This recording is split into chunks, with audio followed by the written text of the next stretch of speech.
He was acquitted. He was acquitted for essaying a woman who was 14 at the time when this whole ordeal happened. So he was acquitted. Excuse the dog that you're hearing that's barking. I still have to tell my story. But anyhow, though, this man, his name is Mr. Timothy. He's a pastor. He lives and he works in South Africa. He's a well-known pastor within the Pentecostal community, and he has a church in Port Elizabeth, somewhere in South Africa. But sometime in 2017 or so, a young woman, let me show you her photograph, accused Mr. Timothy of essaying her when she was 14 years of age. And now the case was taken to court, obviously.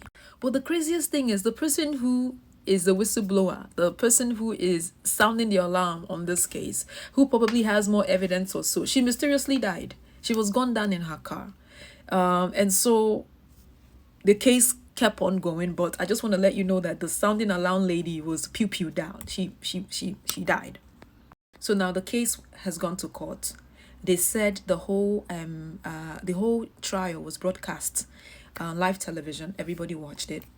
But now here's the gist though. The court, the South African High Court, or the Port Elizabeth High Court, right, dismissed the case, acquitted this man, Mr. Timothy, of all the charges, simply because they said that the whole thing was mishandled, and that's why the case was dismissed.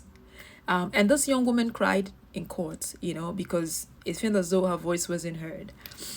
Now, this man, Mr. Timothy, could sue South Africa, he could file lawsuit for damages, right? Defamation of character. But I'm just so curious though. How did the whistleblower die? And who killed the whistleblower? Also, I don't know. This one was a hard one for me. But I'm always curious to hear your thoughts on this subject matter. I do want to thank you for watching. It's quite a story. Some South Africans are saying that this woman has been failed by the system. Other people are saying that, it's a fair trial. There were others who are saying that, what happens now? Mr. Timothy has to be sent back to Nigeria because that's where he's originally from.